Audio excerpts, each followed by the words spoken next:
Hello, dear student. First for all, good morning.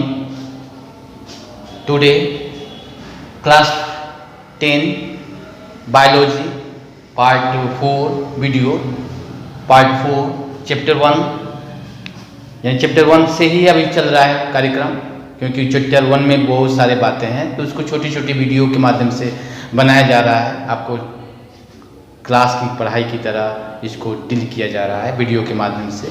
तो per day की ये चीज़ें हैं, आप पर डे आप वीडियो को ज़रूर आप देखें और सुने और समझें। आप लोगों को बताया जा रहा था लाइफ प्रोसेस। क्लास पहली बात है क्लास 10 के बच्चे जो लाइफ प्रोसेस के अंतर्गत आप पढ़ रहे हो, जिसमें आप लोगों को न्यूट्रिशन के बारे में बताया जा रहा है, जिसमें आपको बता दिया गया है ऑटोट्रॉफिक न्यूट्रिशन, जिसमें प्रकाश संश्लेषण यानी फोटोसिंथेसिस के बारे में बातें हो गई है। तो कहने का मतलब ये है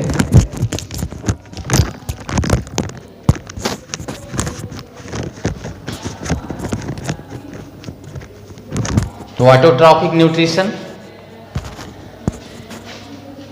जिसमें फोटोसिंथेसिस के बारे में बातें हो चुकी है, आप समझ रहे हो। दूसरा बात करेंगे हम हेटेरोट्रॉफिक की बात करेंगे। हेटेरोट्रॉफिक जिसमें आप डाइजेस्टिव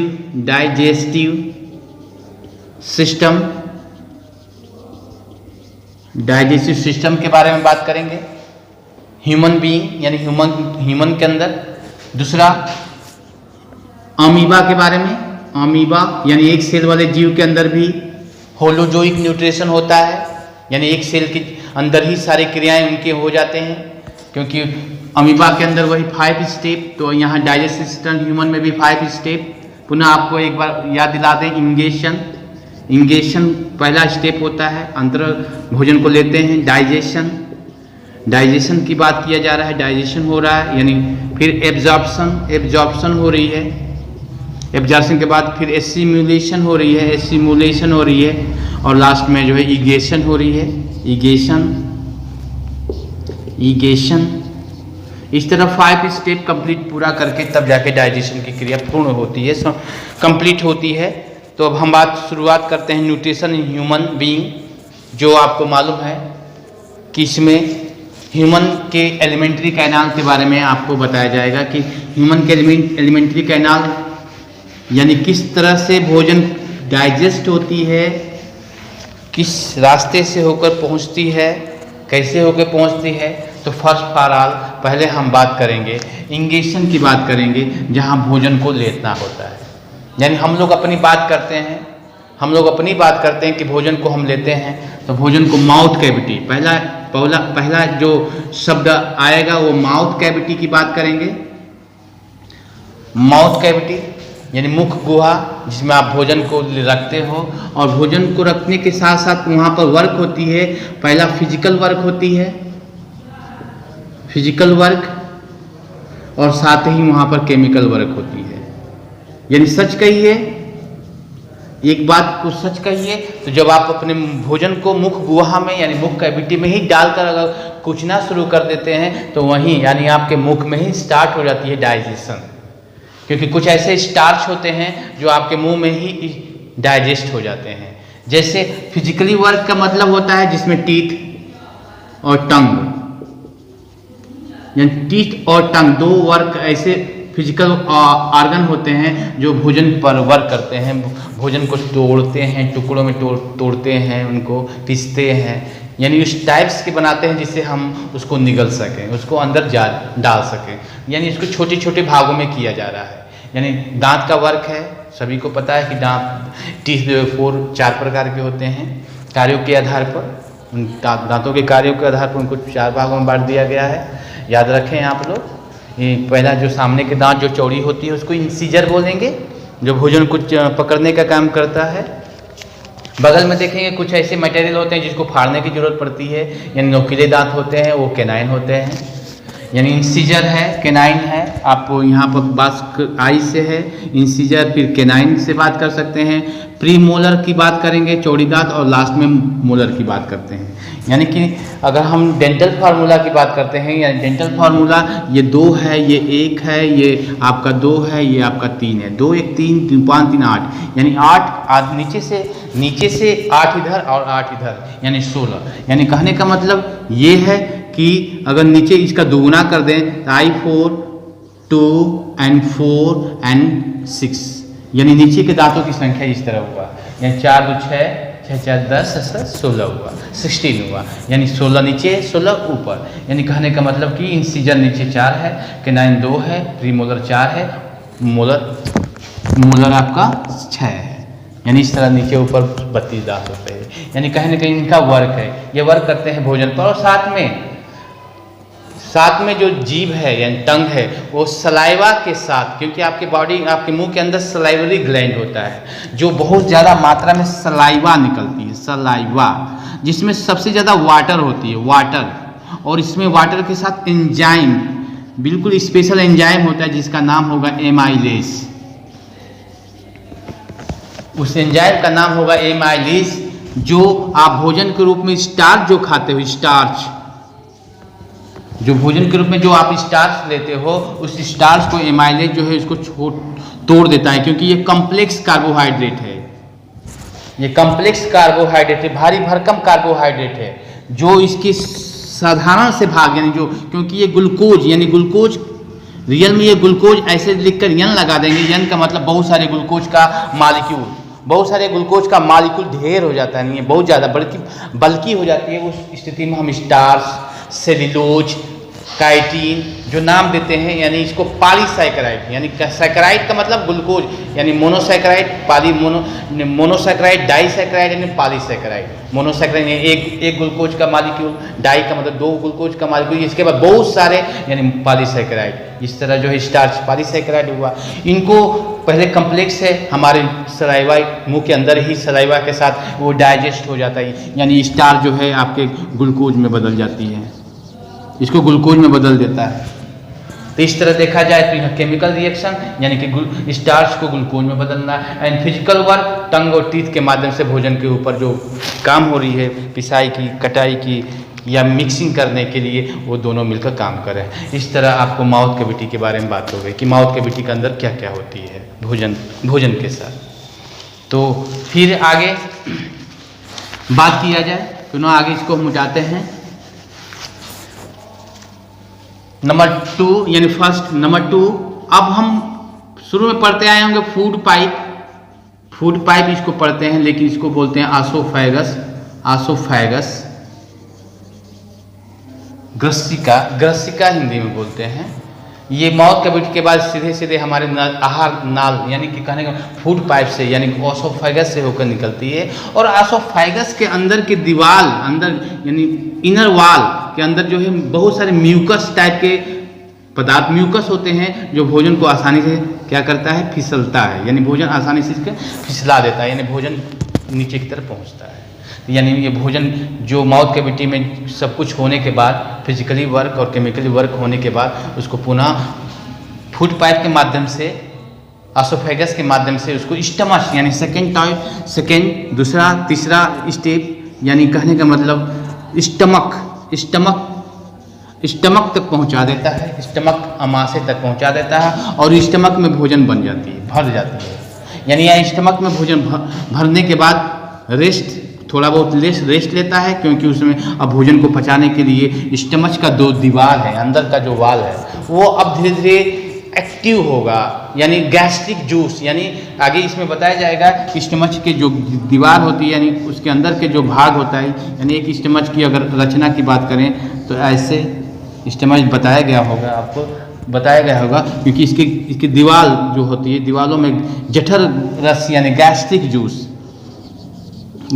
जूस निकलती है, जैसे रेनिन है, बहुत सारे ऐसे एंजाइम, यानी गैस्ट्रिक जूस के साथ साथ बहुत सारे एंजाइम्स निकलते हैं जो भोजन को तुरंत डाइजेशन करना स्टार्ट कर देता है, इसके साथ साथ इसमें निकलने वाले विशेष एक एसिड होती है जिसको हम बोलते हैं HCl बोलते हैं, हाइड्रोक्लोरिक एसिड। हाइड्रोक्लोरिक एसिड का निकलना, इस जगह पर निकलना, इसका मतलब ये कि जो बाहर से आप भोजन गया है अंदर की तरफ, तो बहुत सारे माइक्रोब्स के साथ आया होगा, क्योंकि हमारे आसपास माइक्रोब्स एनी टाइम हर समय रह रही है। यानी उस भोजन के साथ आया हुआ माइक्रोब्स को एसिड जो है उसको मार देता है, और साथ में इसके अंदर कुछ जूस यानी गैस्ट्रिक जूस के अंदर कुछ एंजाइम ऐसे होते हैं जो HCl की वजह से वो सक्रिय हो जाता है, हाइड्रोक्लोरिक के वजह से वो सक्रिय हो जाती है। तो यानी काफ़ी इंपॉर्टेंस ही है हाइड्रोक्लोरिक एसिड। कभी कभी यही इसकी मात्रा बढ़ जाती है किसी अनडाइजेशन के वजह से, तो लोग कहते हैं कि हमारे पेट में एसिडिटी हो गई है। यानी एसिडिटी का मतलब वही एसिड की मात्रा का बढ़ जाना होता है। तो ठीक है, एसिडिटी बढ़ गई तो उसको न्यूट्रलाइज किया जा सकता है। आप पढ़े लिखे हो, न्यूट्रलाइज का मतलब बेस खा लेंगे तो आप न्यूट्रल हो जाएगा। तो ठीक है, आगे कहानी हम सुनाते हैं फिर। तो स्टमक में भोजन आने के बाद गैस्ट्रिक जूस और HCl से भोजन बिल्कुल अम्लीयता हो जाती है। भोजन अम्लीय मीडियम में यानी एसिडिक मीडियम में भोजन हो जाती है, और फिर क्या करता है कि एक विशेष पेस्ट के रूप में, यानी यहाँ मंथन होती है, संकुचन होती है, भोजन का संकुचन होना। एक बार जो है दीवार फूलता है, पचकता है, जिसकी वजह से इसकी दीवार से जूस लगातार निकलते रहते हैं, और इसके जो भोजन का भाग है, पार्ट है, वो छोटे छोटे भागों में टूटता जाता है। यानी छोटे छोटे भागों में टूटकर एक पेस्ट की तरह आकार ले लेता है। एक पेस्ट की तरह ये भोजन आकार लेता है। फिर आगे की घटनाएं, आगे इसको भेजता है स्मॉल इंटेस्टाइन में। फिर आगे की जो सिस्टम है आप उसको जाने, क्रम से जाने। पहली चीज़ है कि कोई भी चीज़ें क्रम से जाने। यानी सबसे पहले अगर हम नाम से बात करते हैं तो number 1 mouth cavity, number 2 food pipe and nasopharynx, number 3 stomach, number 4 small intestine छोटी आंत में भोजन जाती है, जो यहाँ पर यानी स्टमच में अगर बात करते हैं तो जो 5 स्टेप की बात किया जाता है, वहाँ डाइजेशन यहाँ शो कर किया जाएगा। यहाँ डाइजेशन हो रहा है, यहाँ पर इंगेशन हो रहा है, यानी इंगेशन हो रहा है। आपको मालूम है 5 स्टेप को भी दिखाना है। स्मॉल इंटेस्टाइन में भोजन जो है पूरी तरह से अलग हो जाते हैं। उस भोजन खाए हुए भोजन में से न्यूट्रिएंट अलग हो जाते हैं, यानी डाइजेशन हो जाते हैं, क्योंकि स्मॉल इंटेस्टाइन के साथ साथ 2 और ग्लैंड जुड़े रहते हैं, जिसका नाम होगा, एक लीवर नाम होगा, दूसरा नाम होगा पैंक्रियाज। ये सहायक ग्लैंड है, एसेंसरी ग्लैंड बोलते हैं, सहायता कर रही है, इसलिए इसको एसेंसरी ग्लैंड बोलते हैं। ये सहायता कर रहा है भोजन को डाइजेस्ट करने के लिए, क्योंकि लीवर से निकलने वाला बाइल जूस आपको मालूम होगा, बाइल जूस होता है जो सीधे सीधे भोजन के फैट को इमल्सिफिकेशन करता है। फैट को इमल्सिफिकेशन करता है, यानी कहने का मतलब जो फैट के बड़े बड़े मॉलिक्यूल था, बहुत बड़े बड़े मॉलिक्यूल था, उसको छोटे छोटे ग्लोबुल यानी छोटे छोटे भागों में तोड़ने की क्रियाविधि को इमल्सिफिकेशन कहते हैं। यानी इमल्सिफिकेशन हो गया। और साथ में जो भोजन आया हुआ है एसिडिक मीडियम, उसको वो बाइल जूस, यानी बाइल जूस का नेचर है बेस होता है, बाइल जूस का नेचर होता है बेस, पूरे भोजन को फिर बेस में बदलता है। यानी भोजन तो आया एसिड में, लेकिन बाइल जूस की वजह से वो किस में बदल गया, बेस में बदल गया, और साथ ही वो इमल्सिफिकेशन हो गया। और साथ में पैंक्रियाज यानी बाइल जूस में कोई एंजाइम्स नहीं पाए जाते। यहाँ खास बात यहाँ सुनने को मिले कि बाइल जूस में कोई ऐसा एंजाइम्स नहीं मिलते हैं, केवल वो इमल्सिफिकेशन, फैट का इमल्सिफिकेशन करता है और भोजन की मीडियम को चेंज कर देता है, जो आसानी से वो डाइजेस्ट हो जाए। यानी अगला जो पैंक्रियाज, क्योंकि दोनों जो है एक खास नली से आए हुए हैं और दोनों एक ही नली में मिल जाते हैं, जिसको कॉमन डक्ट बोलते हैं, वो कॉमन डक्ट में जाकर मिल जाते हैं। यानी पैंक्रियाज से पैंक्रियाटिक जूस निकलता है, जो प्रोटीन पर काम करती है, प्रोटीन से में से एमिनो एसिड को अलग कर देता है, या फैट को फिर पचाकर फैटी एसिड को अलग कर देता है, फैट से फैटी एसिड बना लेता है, और साथ में ग्लिसरॉल अलग कर लेता है। यानी इस तरह देखा जाए तो छोटे छोटे मॉलिक्यूल्स में इसको तोड़ दिया। अमीनो एसिड, क्योंकि अमीनो एसिड के मिलने से प्रोटीन बनती है, और फैटी एसिड के मिलने से और ग्लिसरॉल के मिलने से फैट मिलता है। इस तरह छोटे छोटे भाग जो है अलग हो जाते हैं। इसके साथ ही स्मॉल इंटेस्टाइन की दीवार में, यानी अंदर की दीवार में, इनर वॉल के अंदर भी इंटेस्टाइनल जूस निकलती है, वो भी कुछ बचा खुचा प्रोटीन है या स्टार्च है, उसको डाइजेस्ट कर देता है। यानी कंप्लीट स्मॉल इंटेस्टाइन के अंदर डाइजेस्ट होकर एब्जॉर्ब होता है, यानी एब्जॉर्प्शन होने लगता है। यानी स्मॉल इंटेस्टाइन के अंदर कंप्लीट डाइजेशन के साथ साथ उसी के अंदर एक कई कुछ प्रोजेक्शन बना होगा, कुछ स्ट्रक्चर बना होगा स्मॉल इंटेस्टाइन के अंदर की तरफ, अंदर के नली के अंदर की दीवार के अंदर, जिसको हम माइक्रोविलाई बोला जाएगा। यानी अंगुलियों की तरह उभार रहा है, अंगुलियों की तरह उभार होगा जो बराबर भोजन जा रही है, तो वो एरिया को आगे पीछे बढ़ा देती है, क्योंकि उस उभार में बहुत सारे ब्लड वेसल है, कैपिलरीज है, जो आसानी से भोजन में जो डाइजेस्ट हुए हैं अलग अलग न्यूट्रिएंट उसको एब्जॉर्ब करता है। वो ब्लड कैपिलरीज जो भिलाई के अंदर यानी स्मॉल इंटेस्टाइन का इनर वॉल, अंदर की दीवार में जो भिलाई यानी उंगलियों की तरह जो प्रोजेक्शन होती है यानी आकृति होती है, वो उसके अंदर जो है ब्लड वेसल है जो आसानी से अधिक से अधिक मात्रा में न्यूट्रिएंट को अपने बॉडी यानी अपने अंदर ले लेता है, अपनों ब्लड के माध्यम से बॉडी में पहुंचा देता है। इस तरह जो है स्मॉल इंटेस्टाइन की घटना हो गई, यानी स्मॉल इंटेस्टाइन हुआ। And third and fifth number, इसके बाद लार्ज इंटेस्टाइन की बात करेंगे।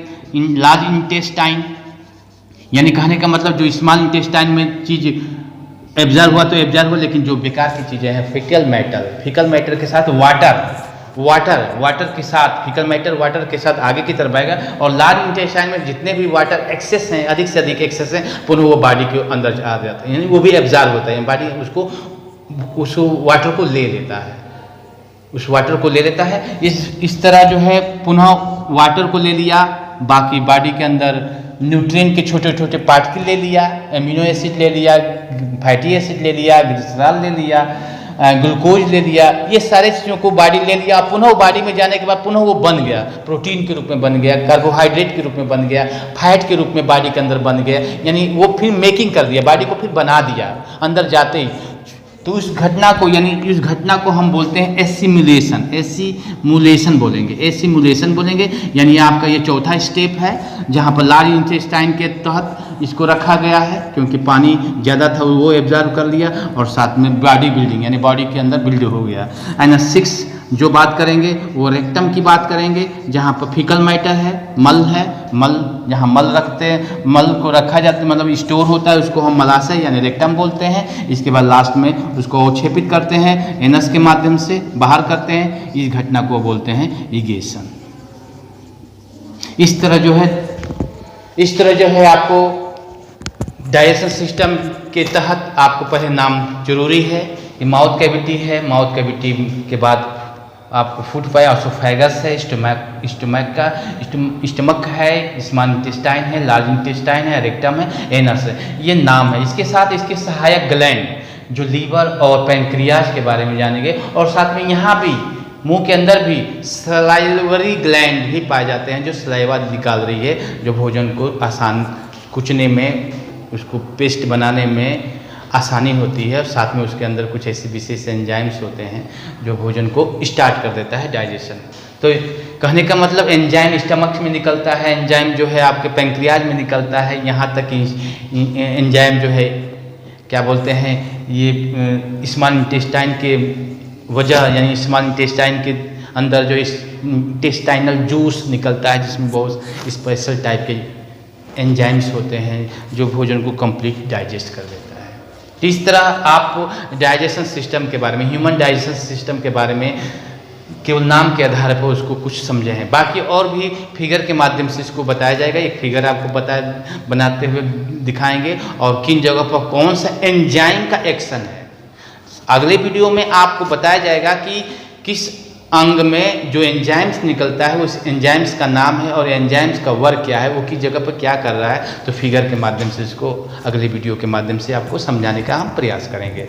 इसके लिए आज के लिए बस इतना सा, बस थैंक यू।